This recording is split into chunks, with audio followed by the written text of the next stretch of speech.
Following the pledge, then Alex, lead the prayer.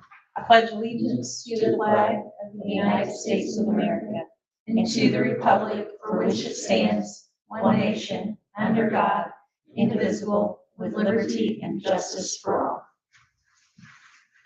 So we just pause before you tonight, Lord, and just give you praise and thanks, Lord, for who you are, Lord, and everything that you've done for us, Lord. And I just thank you for this community you bless us with, Lord. And I pray that you give us your spirit to give us wisdom tonight to be able to make decisions on behalf of this school and this community. Lord, we love you, and it's your name we pray. Amen. Okay, so first item on the agenda after call to order is items on the consent agenda, including approval of regular meeting minutes from August 19th, approval of public hearing for the budget hearing, capital projects and bus replacement plan on September 3rd, approval to executive meeting, claims, professional development, and field trip requests. So we've had time to review these, ask questions. We did ask some questions. Any additional questions?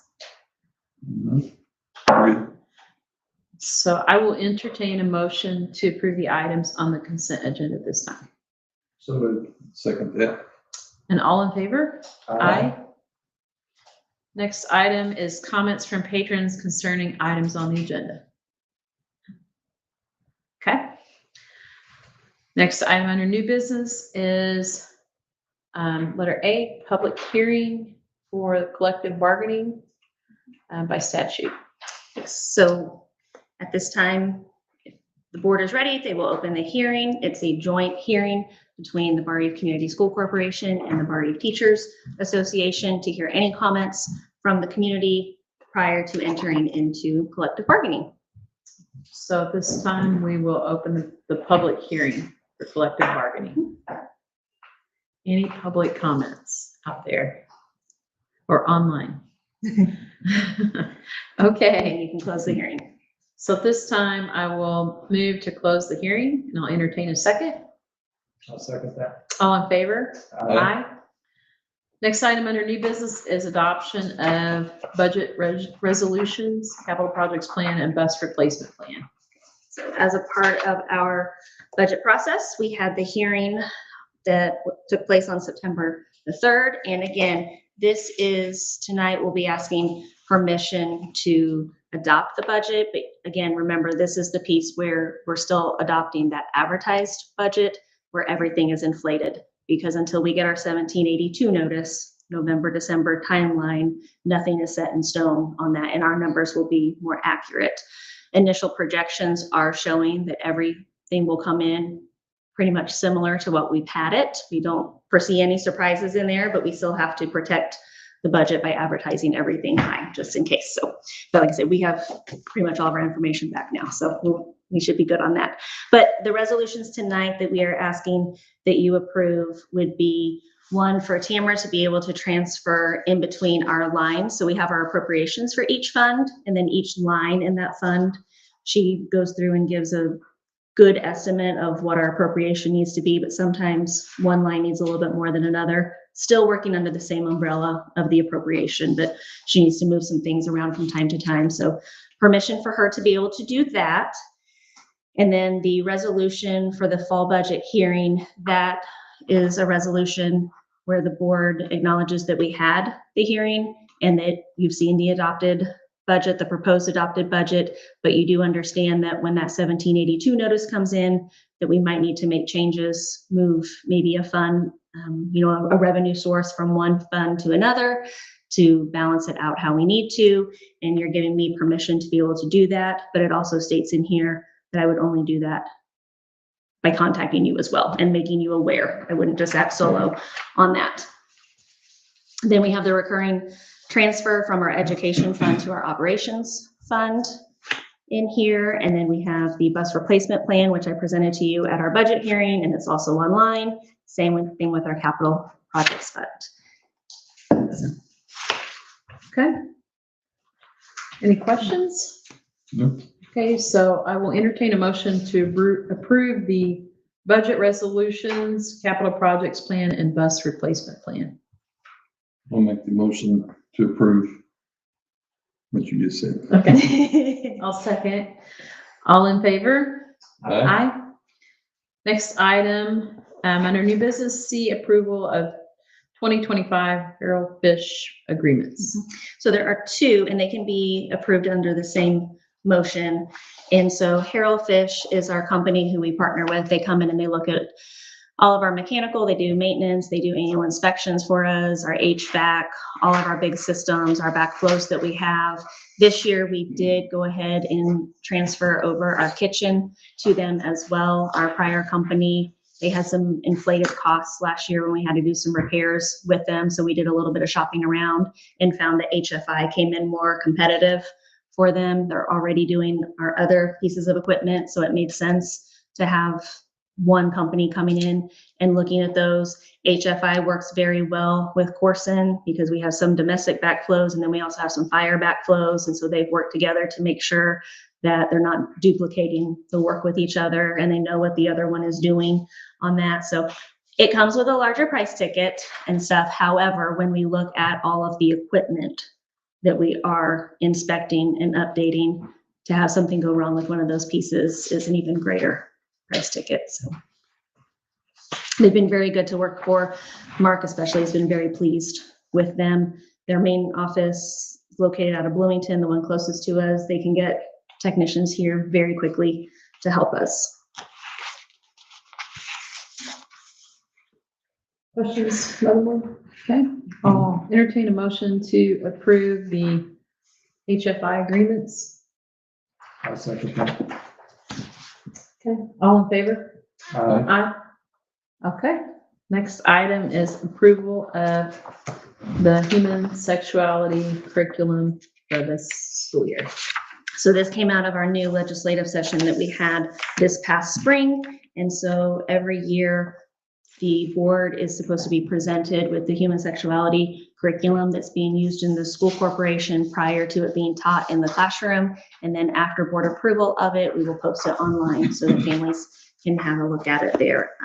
So when I sent you the board packet, I sent you this as a PDF with live links on it. So you had access to go in and click the links to see what we have. Amber DeCourcy is our teacher who does this. She does it with our 7th and our 8th grade classes, and she uses partners with Hoosier Uplands and uses the chat program to do this with our students. And the 4 pieces that it looks at and works with our students: pregnancy prevention, STD and HIV prevention, peer and partner pressure response strategies, and refusal and negotiation skill building. And so she does a very nice job with these lessons. She does a very nice job with the curriculum. It's a delicate matter to work with students on, and I have always heard good feedback. And anytime I've observed her doing any of these lessons, she's always done a very nice job of handling the sensitive nature of the material. So if you have any questions, I can take them. You're having parents that are against it or say, Occasionally Yeah. and stuff, or if they have a few questions, then she can answer. We do have to provide 2 notices to them, and they do have the option to opt out of it and stuff. But again, she does a really nice job with it. So the majority, I mean, it's part of life. Our kids need to know this. And so I think most of our families see that. Okay, so I will move that we approve the human sexuality instruction curriculum, and I'll entertain a second. second that. All in favor? Aye. Next item under personnel is approval to convert employment from MOU to certified teacher contract. So when Anita Hart started with us, it was in a long-term subbing position. And then some things changed and she stayed on with us. And so it's kind of just been a continual year-to-year basis. And we've been very thankful to have Anita in our classroom. She's done a great job. And through working with the association, we did realize this year that continuing to have her on an MOU is not the proper way to go ahead with her employment. So at this time, it is my recommendation that we convert her to a teacher contract. And so then she would be under the same master teacher contract as our other certified instructors. I did present you guys the offer letter in your packet. Her pay stays the same, that doesn't change, but she does get the other benefits that come along with her teaching contract. Yeah, we've had time to review that, so. Okay, so I will entertain a motion to convert, employment for Anita Hart from the MOU to certified teacher contract. I'll make that motion. Okay, I'll second. all in favor? Aye. Next item is approval of the 25-26 winter athletic coaching assignments. So again, these were in your packet. You had a few that had stars beside them because we didn't have all of their paperwork back. We do now have the paperwork back for Ashley Birch, Laura Trulove, and Andrea Brown. And so you will be able to approve all of those. We are still waiting on a few pieces from Bo, so we won't do his tonight. We can do his at the next board meeting. Most of our positions have stayed the same on here. A couple of additions that you will notice. We do have Bryson Graber, again, former graduate, coming back to help in our basketball program on here. We have Evan Waymeyer coming back on here. I saw Jenica Helms on here coming back as well. Braden Knipp helped last year, but again, those are some of our more recent graduates who are coming back to help in our program. So I know we always like to see that. And so you guys can approve this as one list, and then when Jessica puts it in the minutes, she will list everyone out so that their names are public. It's good to see those kiddos coming back, want to help the It programs. It's exciting. Winter sports are already. Yeah. We're gearing up for it. Great practice last night, basketball. Oh, you did? Yeah. Good going. Okay, so, And Jenica is a volunteer on here, so you're fine. yeah, To the that's what I was floor gonna and say. If she was getting paid, then I would Yeah. exclude myself, but, yeah. Make her work. Good work. We have Alex Knapp on there as volunteer, so we'll highlight that too. I'm disappointed they didn't include me as a recent graduate. That's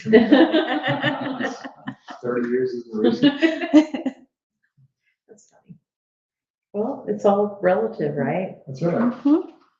So, like, relative to some other graduates, you probably are more recent. Okay, so, I will entertain a motion to approve the winter athletic coaching assignments. I'll second that. So I'll make the motion. Oh, sorry. Second. All right, I was reading ahead of here. Guys are Sorry, I'll making make the me listen motion to for that. Okay, I'll second then. All in favor? Okay, next item is approval of 25-26 ECA assignments. So we did the majority of the list at a prior meeting, but we have a change on here. So we have a resignation. Katie Browning, I want to say Katie Parrish. Katie Browning is resigning as our 5th and 6th grade cheer coach. And then Tara Loniger is going to take her place. And then Rachel Anderson is going to be a volunteer for her, which Rachel is in our high school program and she's going to come down. So nice continuity there in our program. They must have a lot of girls. That's what I read. They They have do, a lot. they have. Interested a lot. little cheerleaders. That's great. Mhm. Good. Yeah, they have. It's hard to find a big enough space Mhm. for all of the kiddos. That's exciting. Okay. We'll do those as two separate if that's okay. okay.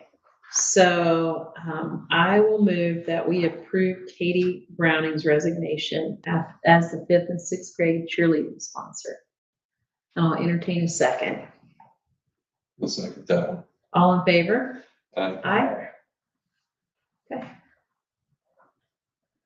And then the recommendation for Okay. Tara Loniger to be the replacement for the 5th and 6th grade cheerleading sponsor and Rachel Anderson to be her Okay. volunteer assistant. So I will entertain a motion to approve Tara Loniker as the cheer coach for the 6th grade and also Rachel Anderson as her assistant. So moved. I'll second that. All in favor? Aye. Aye. Okay, next item is superintendent report. Okay, so I am working with our new technology here. Last time, I know, let's pop back over here and see. We're gonna go picture in picture for us. Here we go. So at home, that's what they should be able to see and still see our faces. We're gonna pop back over here so that we can see it. Okay. So So I did want to share with you a little bit of information about the new school accountability model that is coming. We've had the A to F letter grades for a while, and then around COVID, they went away, and so we've not really heard so much about them. And so as far as House Enrolled Act 1498, it mandated that the Department of Education put back into place the performance rating system, and they have until December of 2025 to have this in place. This goes along with the high school redesign. Let me get back up here to the top. And so we have the Indiana GPS dashboard that we've heard about, and the dashboard is trying to capture more than just the academics. It's trying to capture different components that the school has in place along with attendance. And so they want the accountability model to measure that. And they really want it to focus on the academic side as well as the skill development. If you look at the shared vision and goal to develop an accountability model in Indiana that values all the characteristics essential to student success, as well as every student's unique pathway. And that's the one piece that we've heard so much about with the high school redesign, is that unique pathway.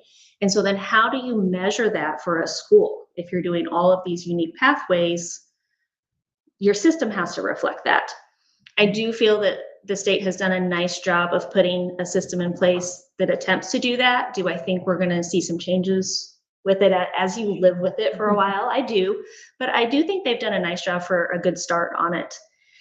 So again, they have to have this in place by December 31st, 2025. They did have public comment come out. They put this out this summer, and they had more public comment in August. They are listening to the public comment. And so I've heard that we might hear something back in October, but we might be looking more at November because they are listening to the public comment. So the timeline, again, they have to meet that December 31st deadline, but they are trying to hear from people as well. Again, these are the 5 guiding principles that the state uses when looking at the GPS dashboard: academic mastery, career and post-secondary readiness, communication, work ethic, civic, financial, and digital literacy. So again, trying to come up with a model that captures that. They broke it into grade bands. So grade 3, they're looking at that as your essential. That's mainly going to be your literacy and your math. In grades 4 through 8, they're going to add in some more readiness components. Grade 10, they're going to add the career engagement piece. And then in grade 12 is where we're going to start to see those seals come into place for our high school redesign. I'm going to skip through some of these slides because, again, until we really know what it's going to be, I just had a few things that I wanted to point out. We're going to jump down grade 3, and I know it's small, you don't have to be able to read all of it. If you look at the left-hand side where it has academic mastery, so for ELA, iLearn is going to be the academic mastery measure. And then across the top is where the student success indicators are going to be. So you'll notice for ELA that in grade 3, they're looking at iRead 3 and the attendance target of 94%. So they're going to start with your academic mastery.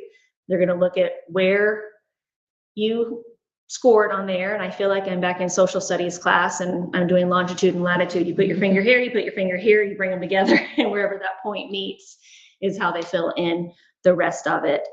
So again, did not pass iRead 3, pass iRead 3, but did not meet attendance target, pass iRead 3 and met attendance target. That seems pretty straightforward. The one that some people are questioning is the next one for math. Again, iLearn mastery in math on the left-hand side, but the indicators stay the same across the top in math.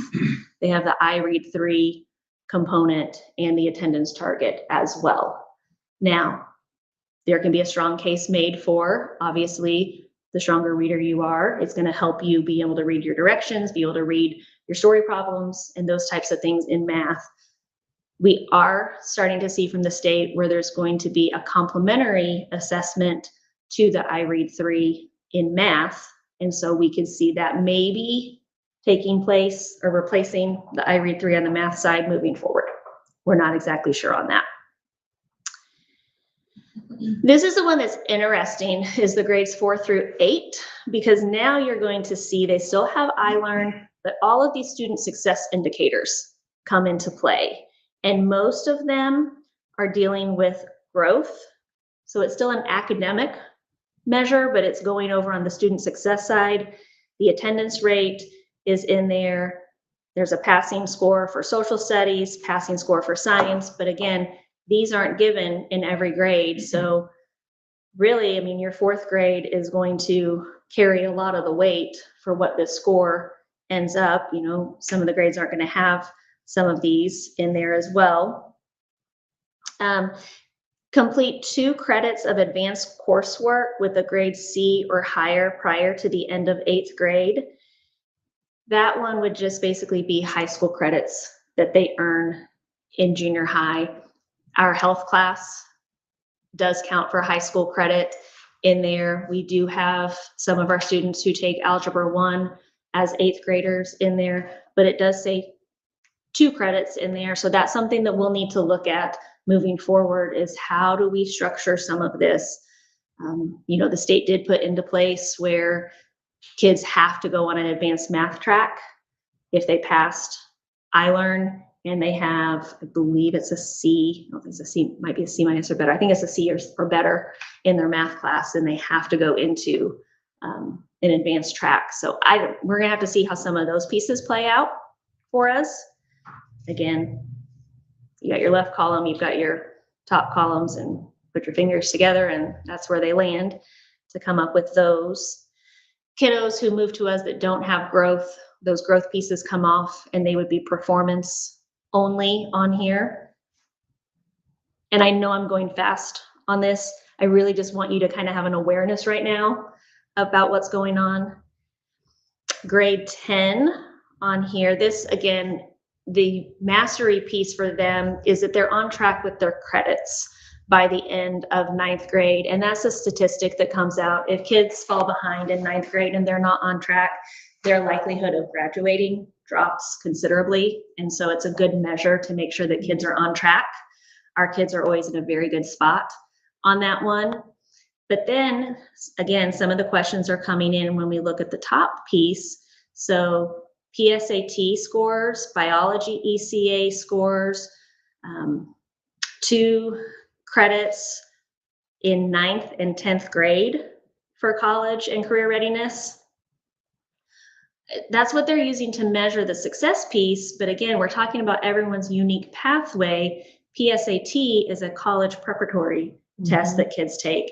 Having the college credits in high school, again, is a college path. You know what I'm saying? So a lot of these are still academic and college focused. And so again, we're going to have to watch out for those kids who are doing more of the trades or going directly into the workforce, going into the military, and making sure that they have a place that their credentials can be measured here as well. The other thing about it, a lot of your partnering universities, they don't allow you to offer college credit freshman and sophomore years. Sometimes our freshmen, some freshmen and sophomores are very ready for it. Others are not, because you are taking a college level course. And so I'm sure Mark could have a few comments on that. I saw the look on his face when I said that one. Being old school here, I still struggle that we don't have more everyday math courses, consumer math courses. We keep pushing more and more advanced courses to younger and younger kids. And I teach so many kids who I feel guilty. I'm in there teaching all kinds of algebraic topics when that kid needs none of that. They need credit card awareness, banking awareness, paying your daily bill, your monthly bills awareness. So I do have mixed feelings. I'm And it's all a for high very good standards, point. all for high standards, but a lot of kids would tell you, and I get it on Facebook all the time, hey, Mr. Holt, in 20 years, still haven't used algebra. So, it's a funny meme, but there's a lot of truth to it. That, there are many things about everyday living in math that I wish we taught more of, at the expense of maybe pushing so much content lower and lower and lower to our younger students. And that's where I'm at. I think they have a nice model set up, I don't think they have a way right now to measure everything that they need to measure. So I do think as time goes on, we're going to see some of these things shift once they find a way to kind of measure and capture some more of this data. And then, On that growth. yes, Data do they get so granular like student growth or grading, like students. students? So they're looking at each individual every student will be counted on here. And then for the school, they take an average of all of the students. So they're looking at Johnny, how he did on the math I learned last year and how he did this year. And you need to see growth in that. So that's where you said if we got a student to us that didn't take the test last year. Yeah. And so right now I have Megan and Tinley working on this because we have some templates out right now. And so they're trying to pull some of our data and plug it in, because sometimes you can see these things, but until you actually see your data at work in it, you don't always pick up on areas that you maybe need to think twice about. And so they're pulling that and they're doing some templates for us right now so that when the next comment session comes open, we have some more educated questions based on data that we can ask. That's what I was thinking too. Is there any way to take our previous year, run it through this current model, and see how we grade out? We think we do a pretty good job. How are we going to grade out under a brand new system? They are trying. So the 20, and this is the other thing about it. So the 25 growth model data is not out yet. And so, and people have been asking for that data, but we don't have that yet. So they're going back to the 24 data and trying to pull it, but then trying to come up with the attendance data. And that's the other thing. Our system doesn't necessarily do attendance records that we can easily pull the data for every single student. We can get overall attendance, and then we have our, some kiddos who we go in and watch and look at their data more closely. But again, it's going to be a system that we have to figure out and who's tracking it. But we knew that with the high school redesign coming, that we were going to have a lot more clerical work coming. So we have that piece going. And then grade 12, they have a couple. So our kids who, this would be for our current sophomores, through our seniors, they're going to not have the same requirements as our freshmen. Again, they're going to have SAT as a proficiency. Again, SAT is a college-bound test, and again, we see value in all paths that our kids take. So there are questions on why that is the test for that one. If they do get a diploma seal, that can be on here. Attendance target, again, that college and career readiness coursework, work-based learning hours, or if they get a credential of value. We will see this shift with our current freshmen, and it will basically be the seals across the top, because all of those other pieces will be captured in the seals. So, like I said, I know that's a lot right now, and I just kind of threw it at you, but I really just wanted you to have awareness that this is something that the state is doing and that they're working through, and it'll be something that we will be working through as a district as well. So that's what I have for this evening. Okay. And then you have the handout that goes through all of those credentials that I had up there. So I'm sure you will be hearing about this again. Any questions or comments from board members or patrons regarding accountability? Okay. All right, board comments. No. Next item, other questions or items for the board from patrons? No? Okay. And I think that's by statute. We have to ask at the beginning and, okay. Any other comments? I didn't have anything under other. Okay, nothing under other. Yep. Okay. All right, very good. So I will move to adjourn right after announcing the next regular scheduled board meeting will be Thursday, October 23rd at 6 p.m. And so now I'll move to adjourn and entertain a second. Second that. All in favor? Aye. Aye. Okay.